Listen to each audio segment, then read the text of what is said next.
It's June 1962. San Francisco Bay lies beneath a thick, cold fog, the kind that blurs the edges of things and makes the world seem smaller than it really is. You stand on the shore, looking at that island less than 2 kilometers away.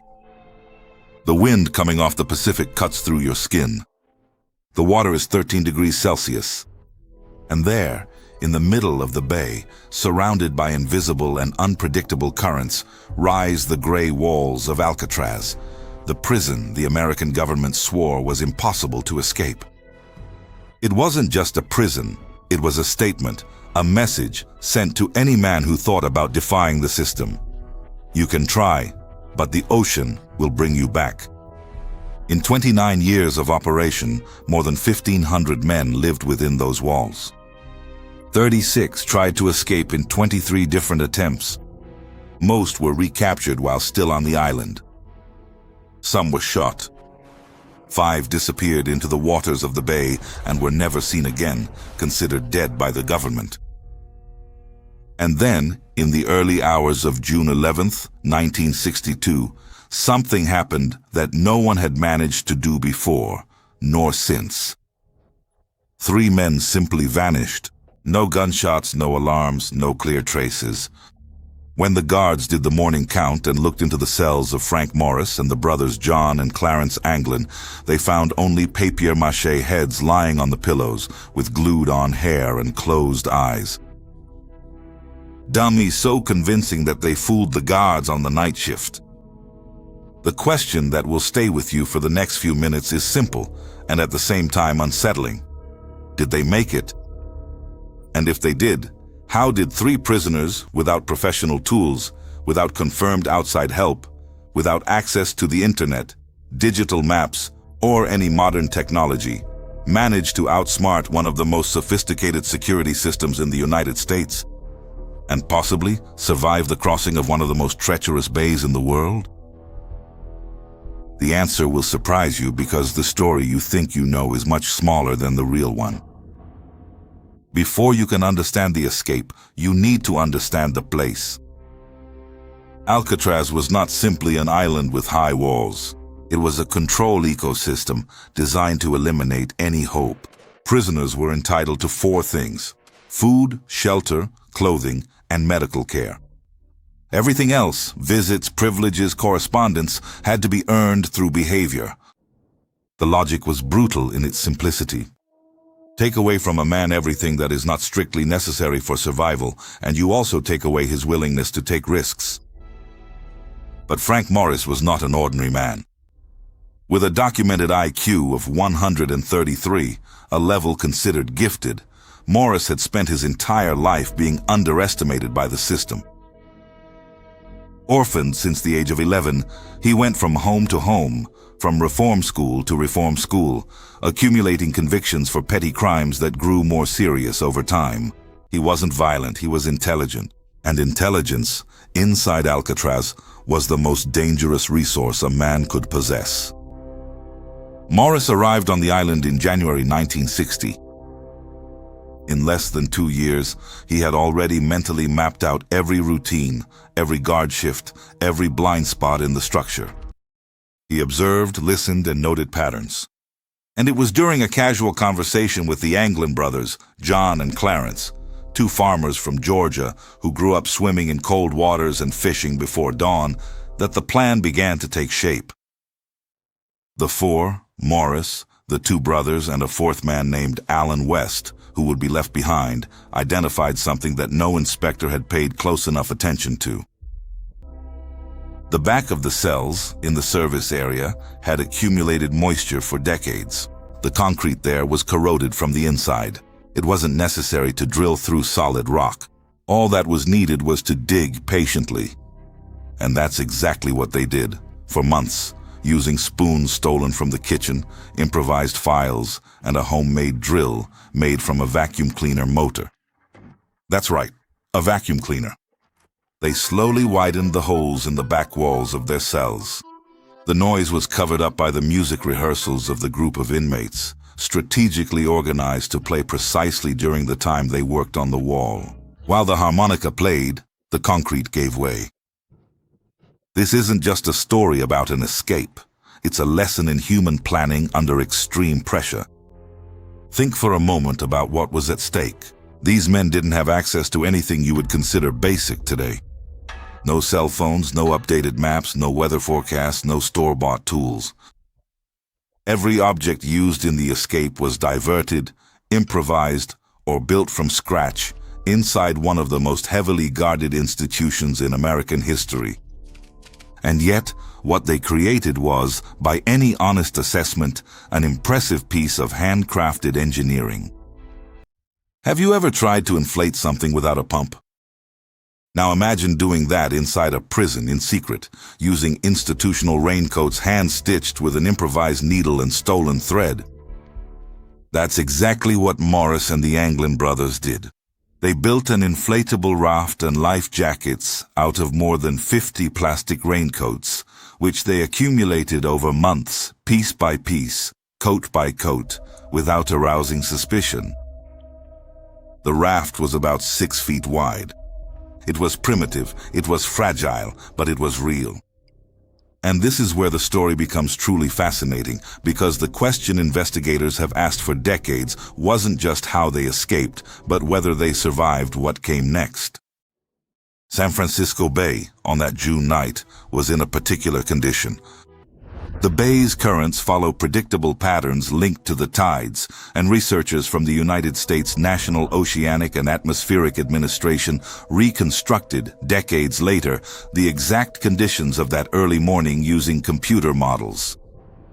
What they discovered was that if the 3 men had entered the water between 11 at night and midnight, as the evidence suggests, the current would have carried them not to the bottom of the bay, but northward, toward the marine area on the mainland, not toward death, but toward freedom. This finding changed everything. For years, the official version was comfortable and convenient. They drowned. The currents were fatal. No one escapes from Alcatraz. But when the numbers were recalculated with scientific precision, the official narrative began to crack, and those cracks widened over time, just like the concrete in the walls of those cells. The days following the escape were ones of controlled chaos. The FBI took over the investigation. Pieces of wood, fragments of rubber, and an improvised paddle were found on nearby beaches. A plastic bag with photos and addresses of the Anglin family's relatives was collected near Angel Island. The life jacket was found. The raft, never. The bodies, never. The absence of bodies was interpreted as death, but absence of evidence is not evidence of absence. And this is where the story unfolds into something much bigger than a simple prison escape. In 2013, 51 years after the escape, the Anglin family presented a photograph to the FBI. Taken in 1975 in South America, the photo showed 2 men who, according to the family, were John and Clarence, older, with beards, but recognizable by their facial features. The FBI analyzed the image. They neither confirmed nor dismissed it. They only said that the investigation remained open. It remained open. In 2013, more than 5 decades later. That alone should make you pause and reconsider everything you believe about the case. But there's more. In 2018, a letter received by the San Francisco Police Department, sent by someone identifying himself as John Anglin, claimed that the 3 had survived the escape, that Morris had died of natural causes in 2008, that the brothers were still alive, sick, and willing to turn themselves in exchange for medical treatment and a reduced sentence of 1 year in prison. The letter was analyzed by handwriting and document experts. The results were, at the very least, inconclusive. The FBI did not confirm its authenticity, but neither did they completely rule it out. Do you see the pattern? The official story says they died. The evidence says, maybe not. And the difference between these 2 versions matters far beyond a criminal case. It matters because it says something profound about how systems of power construct narratives of invincibility, and what happens when those narratives are challenged from within. Alcatraz was not just a prison, it was a symbol. And symbols do not survive successful escapes very well. Imagine what would have happened if the American government, in June 1962, had publicly admitted that 3 inmates had successfully escaped using spoons, raincoats, and a vacuum cleaner from the most secure prison in the country. The institutional impact would have been devastating. So the simplest, most convenient, most reassuring version was adopted. They died during the crossing. Case closed. Symbol intact. But Frank Morris had an IQ of 133, and the Anglin brothers had grown up swimming in irrigation canals in Georgia since they were children, in icy waters before sunrise. These were not men unprepared for the cold, for the darkness, for the weight of salt water against their bodies. In many ways, they were exactly the right men for that impossible crossing. And there is still one question that no one has been able to answer with absolute certainty to this day. If they made it to the other side, what awaited them? The mainland, freedom, and an entire country that would never know their faces, in an era without digital cameras, without facial recognition, without social networks. Disappearing in 1962 was, in a way, much easier than disappearing today. The plan, if it worked, was almost perfect in its brutal simplicity. Leave no traces, contact no one, start over from scratch. And if that's what happened, then Frank Morris and the Anglin brothers not only escaped from a prison, they escaped from history. They escaped from the identity that the system had imposed on them. They escaped from the narrative that said men like them had no way out.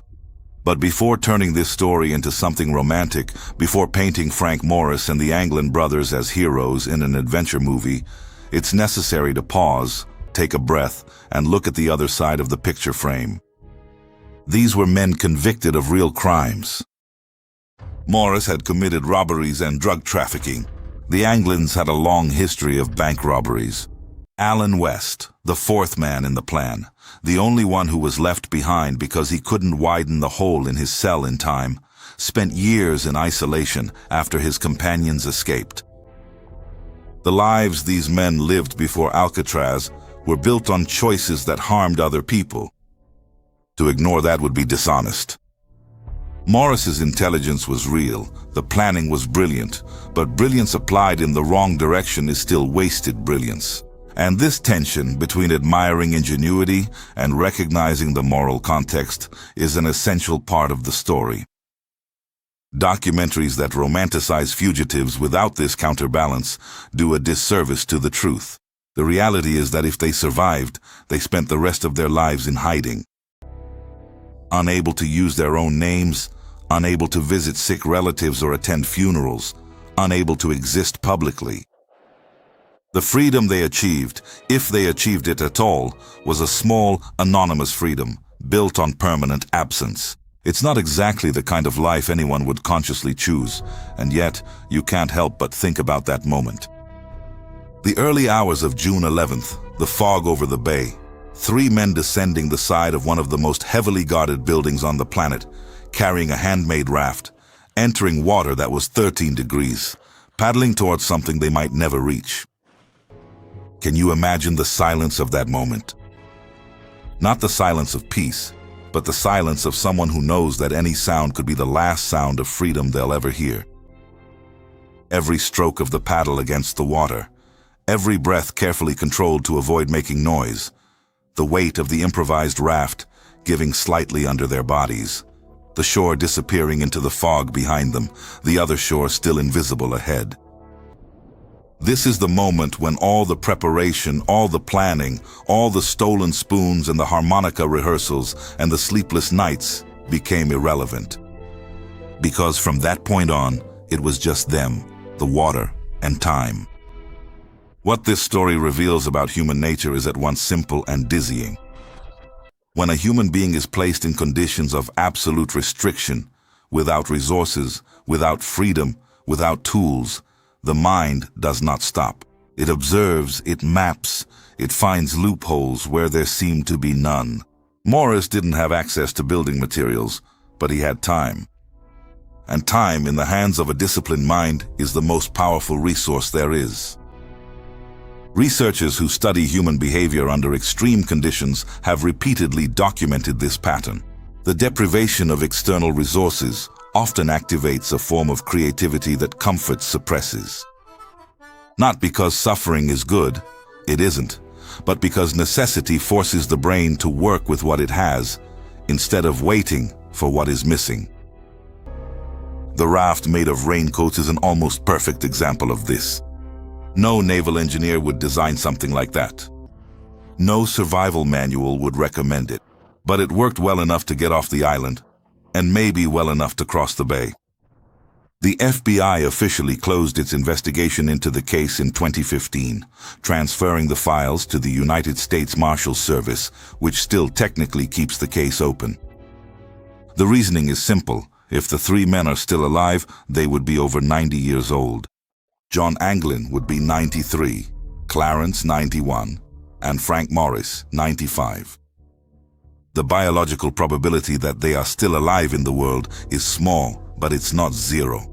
And as long as the probability isn't zero, the case remains open. There's something deeply human about this refusal to close the file, as if admitting they died in the bay were easier than admitting the system failed. That three men, with spoons and raincoats, proved that the invincible fortress had a breach. That the narrative of absolute control was, like every narrative of absolute control, partly fiction. Alcatraz closed in March 1963, less than a year after the escape. The government claimed high operating costs, but the timing was no coincidence. A prison whose invincibility had been publicly questioned lost its main function, symbolic power. Today, Alcatraz is a museum. More than 1,300,000 tourists visit the island every year. They walk through the narrow corridors, look at the tiny cells, touch the rusty bars, and try to imagine what it was like to live there. And almost everyone at some point during the tour stops in front of the three cells in B block, the cells of Morris and the Anglin brothers. And they look at the holes in the back walls, still visible, still real, still silent witnesses to something that no one can fully explain. Those holes are the answer to a question that no one expected anyone would be able to ask. Not the question of how to escape from Alcatraz. The most fundamental question: what is a human being capable of when they decide, with every fiber of their being, that they will not accept the limits the world has imposed on them? The answer lies in those holes. It lies in the raft that no one ever found. It lies in the photograph of two men in 1975 in a South American city with beards that hide faces the world may never confirm. It lies in the 2018 letter that the FBI could not prove to be false. And it lies in the early morning of June 11, 1962, when the fog covered the bay and three men entered the icy water with a handmade raft. And they disappeared forever in the only way that mattered, in the way they chose. What this story leaves behind is not a lesson about crime or about escape. It's a lesson about resourcefulness, about what the human mind does when it has no other choice but to function. About how creativity is born from restriction, how planning is born from observation, and how execution is born from the courage to act, even when the outcome is uncertain. You don't have to be in a prison to apply this. You just have to be in a situation that seems impossible. And remember that men with spoons and raincoats built a way out of Alcatraz. If they manage to do it, the real question isn't about them. It's about you. If this story left you feeling like the world is stranger and more fascinating than it seems, comment below what you think happened to them. Did they survive or not? I want to read your theory. If you've made it this far, you already know that this channel doesn't tell stories halfway. So leave a like and subscribe so you don't miss the next ones. And if you want to keep diving into mysteries that the official story never really solved, the next video will leave you with even more questions. It's right there waiting for you.